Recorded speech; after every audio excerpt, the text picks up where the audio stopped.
শুভ সংবাদ পরে শুনবো, আগে একটা মিনিট দাঁড়ান গো বাবা। আপনার ছেলের কুদরতি পায়ের আঘাতে জমজম কুয়ার পানি হয়েছে, ওই কুয়ার পানির সামনে একটু দাঁড়ান গো বাবা। আমি আপনার পা দুইটা আমি জমজম দিয়ে ধুয়ে দেই, আমি আপনার একটু ওযুটা করায় দেই।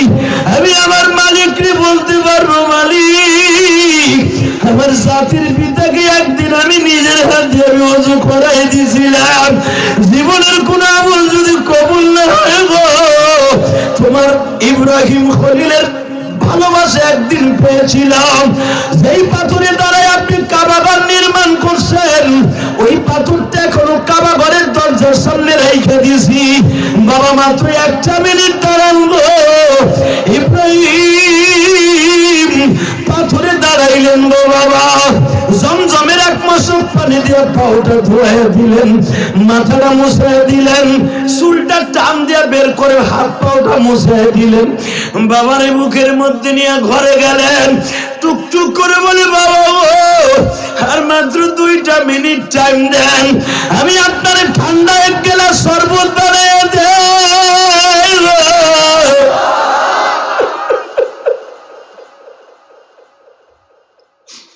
কেন আপনার সন্তান যতবারই আমরা এক খাটে ঘুমাইতে যাই, কোনো কথা বলে না, শুধু আমার বাবা, আমার বাবা, আমার বাবা, আমার বাবা, আমার বাবা ছাড়া কোনো কথা আপনার ছেলে বলে না। 24 ঘন্টা আমার রুমে থাকলে 20 ঘন্টা যদি থাকে, 24 ঘন্টার মধ্যে 14 ঘন্টা আমার বাবার প্রশংসা। আমি তারে কেমনে অযত্ন করি, বাজার অল্প সময়ের ভিতরে এমন ভালোবাসা দিলেন, ইব্রাহিম খলিলের চোখ দিয়ে মাসির মাথার মতো 2 ফোঁটা পানি জমে গেছে।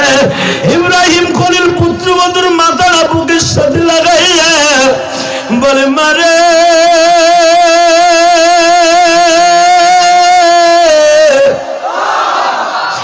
যাওয়ার আগে একটা দোয়া করে দিয়ে গেলাম, তোর গর্ভে জন্ম নেবে নবী মুহাম্মদ,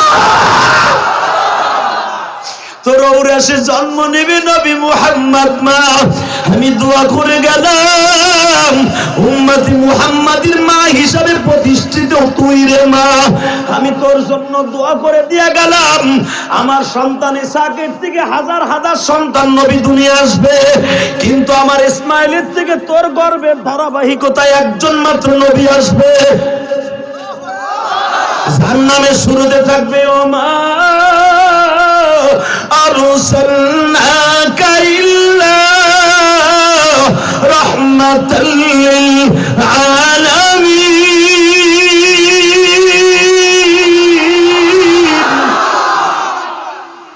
ما إن أول بيت وزي للناس للذي ببقة مبارك وهدى للعالمين এই আলামিন, এই ঘরের মালিক, এখান থেকে ওইখানে জন্ম দেবে তোর উড়াসে মা। এই ইসমাইল তার বিবির জন্য যেখানে ঘর উঠাই দিয়েছিলেন, সেই ঘরটা আমার নবীর দাদার ঘর। জোরে জোরে জোরে জোরে জোরে বাবা, আমি আপনাকে 2টা পাও ধরে বলে দিয়ে যাই, জীবনে আর কাজীর হাটে আপনাদের সাথে দেখা হোক বা না হোক, রাত 12টার সময় বলবো, ইব্রাহিম আলাইহিস সালাম চলে গেলেন বৌমারে দোয়া দিয়ে, মাত্র কয়েকদিন পরে ইসমাইল আবার আসছে। আজকে ইসমাইল পাহাড়ে বলে দিচ্ছে, কাবার দরজায় বলে দিচ্ছে, তোমার বাবা আসছিল। জোরে জোরে জোরে জোরে জোরে ইসমাইল মুখটা কালো করে বলে, বউ আবেদা জি, করা মেজাজ কেন, এত রাগ হয়েছেন কেন? আমার আব্বা আসছিল। জি, কি করছস তাই কব? আমার আব্বারে আমি বসতে দিছি, আমার আব্বার এই খাটে বসাইছি, আমার আব্বার এই পাথরে দাঁড় করাইছি, জমজমের লোটার বইরা পানি দিয়ে ওযু করাইছি, আমার ওড়না দিয়া, আমার মাথার কেশ দিয়ে আমি তার পা মুছাই দিছি। আমার বাবা আমার প্রাণ খুলে একটা দোয়া দিয়ে গেছে বুকি নিয়ে, কি মা তোমার স্বামী আসতে বইল, ঘরের চৌকাঠটা এবার অনেক সুন্দর। আমি জিজ্ঞেস করছি অনেকবার, এটার অর্থ কি? কিচ্ছু করলো না, যাওয়ার সময় খালি আমার সুমা দিয়ে চলে গেল, আর বলে গেল তোর ঔরসে জন্ম নেবে পৃথিবীর শ্রেষ্ঠ মানুষ, খালি এটুকু হয়ে গেল। ইসমাইল কান্দে আর কই বউরে এক পয়গম্বরের দোয়া নিছাও, এবার তার সন্তানের দোয়া নে। যেই মহিলা তার স্বামীর দোয়া নিবে ওই মহিলা ফাতেমার সাথে জান্নাতে যাবে, ফাতেমার সাথে জান্নাতে যাবে। এই আজকে আমি ইসমাইল করে দোয়া দিচ্ছি, তুই আমার মা হাজেরার সাথে আমার মা সায়রার সাথে জান্নাতে যাবি। কষ্ট হইতেছে ও মা, আমার মায়ের আমি জানি শীতের মধ্যে বয়ে রয়েছে মা, পুরুষের ওয়াজ বহুত হয়, মহিলা ওয়াজ হয় না। ও মা, আপনার সন্তানটা ইলিয়াস রহমান জিহাদির সাথে ভালো আলেম হবে যদি আপনার সন্তানকে মা পেটে রেখে কোরআন তেলাওয়াত করে। আপনার সন্তান এই মাহফিলের সভাপতির মতো হবে, আপনার সন্তান এই কবরস্থানের সভাপতির মতো হবে, আপনার সন্তান কাজিরহাট মাদ্রাসার মুহাদ্দিস সাহেবের মতো হবে। মা যদি আপনার সন্তানকে পেটে রেখে খারাপ কোনো দৃশ্য অ্যান্ড্রয়েড সেটে না দেখেন মা, আমি টু মরি বললাম, আপনার সন্তান আলেম হবে, আপনার সন্তান কুতুবে রব্বানি হবে। কথা ঠিক না বেঠে? আজকে ছেলেরা মাদ্রাসায় দিলেও কামে লাগে না, কথা কন না কেন? সিয়াল দিয়ে বাইন্দা তুলে মানছে থাকে না, গোড়া ঘরে দোষ কইরা সন্তানদের দোষ দাও।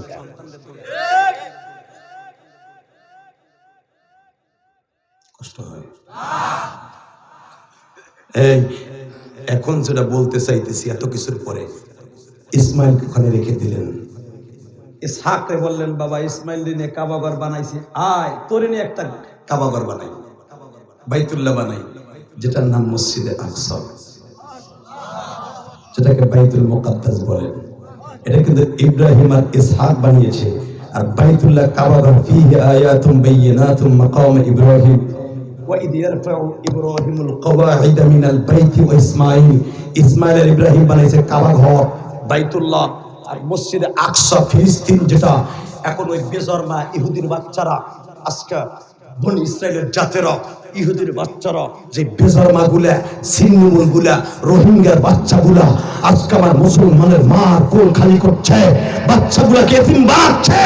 মা সন্তানগুলা সন্তানদের দুধ খাওয়ার বলে ইসরায়েলকে ধ্বংস করবি, দীপ্তকাণ্ড আওয়াজ দাও যে আর একটা বোমা আমার মুসলমানের বুকে মারে, ওই নাস্তিকগুলার বিরুদ্ধে সারা বিশ্বের মুসলমান আগুনের মতো করছে উঠবে। কাকে রাজি আছো?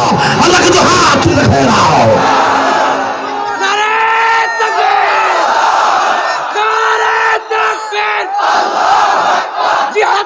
জিহাদ চাই, জিহাদ করে বাঁচতে চাই।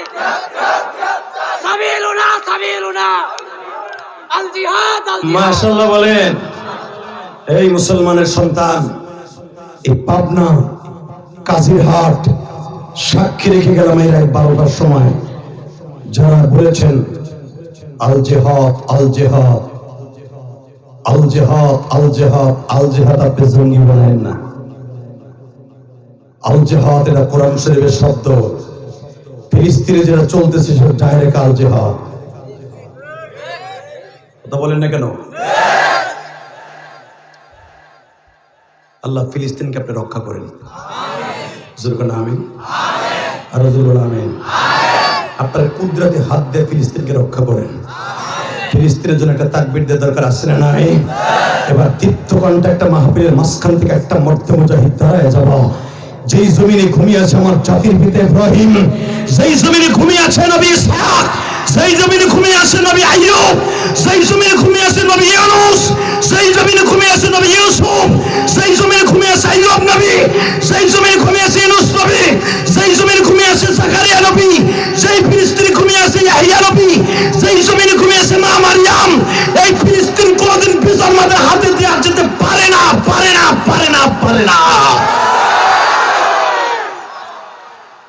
আল্লাহ এই আওয়াজগুলোকে আপনি কবুল করেন, এই আওয়াজগুলো ফিলিস্তিনের জমিনে পাঠিয়ে দেন।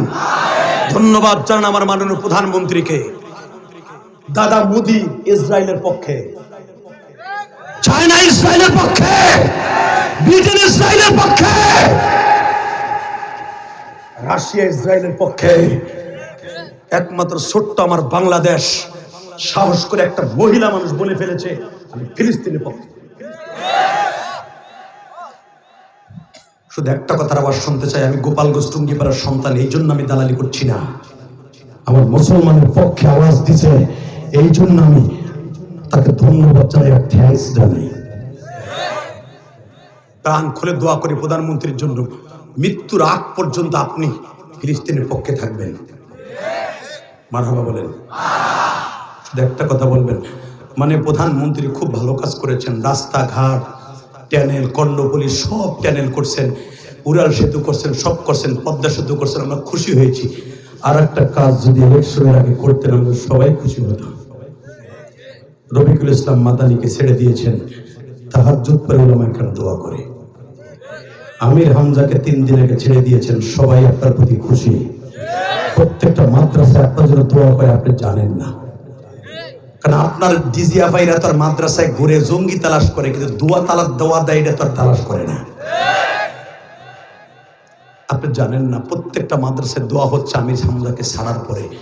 সবচেয়ে বেশি দোয়া হবে আপনার জন্য যদি ইলেকশনের আগে একটা সারপ্রাইজ দেন, আমাদের মামুনুল হককে ছেড়ে দেন। শাইখুল হাদিসকে ছেড়ে দেন। মানুষ হিসাবে যদি অন্যায় করে থাকে, হয়েছে 3 বছর জেল হয়ে গেছে, দেন, ছেড়ে দেন, ছেড়ে দেন না। শুধু আমি আপনাদের খেদমত আরজ করতে চাই, এই জমিনের মালিককে আমার সাথে আজকে একটা ওয়াদা দিবেন। আজকে 10ই ডিসেম্বর এই পাবনা কাজীর হাট, হাজার হাজার মানুষ এই রাত 12টার সময় আলেম ওলামার পক্ষে, ফিলিস্তিনের পক্ষে 10ই ডিসেম্বর হাত দুটো উঠাইয়া, 10ই ডিসেম্বর দুটো হাত উঠে হাজার হাজার মানুষ এই রাত 12টার সময় আল্লাহকে জুড়ে একটা ডাক দেন, তো ডাক দেন, আল্লাহকে জুড়ে একটা ডাক, আল্লাহ বলে ডাক দেন, ডাক দাও মুসলমান, ডাক দাও। এই পাবনা কাজীর হাটের মুসলমান, দাও আল্লাহকে ডাক দাও, জুড়ে একটা ডাক দাও, ডাক দাও। আজকে 10ই ডিসেম্বর, ডাক দাও, ডাক দাও, ডাক দাও, ডাক দাও। আল্লাহ তুমি মাফ করে দাও কাজীর হাটবাসী রে, মাফ করিয়া উঠাইবা হাসর। আল্লাহ আমি জানি নাই মাজমার মধ্যে কার মা নাই, কার বাবা নাই। আমার জনম দুঃখিনী মা ওই গোপালগঞ্জের জমিনে ঘুমিয়েছে মালি।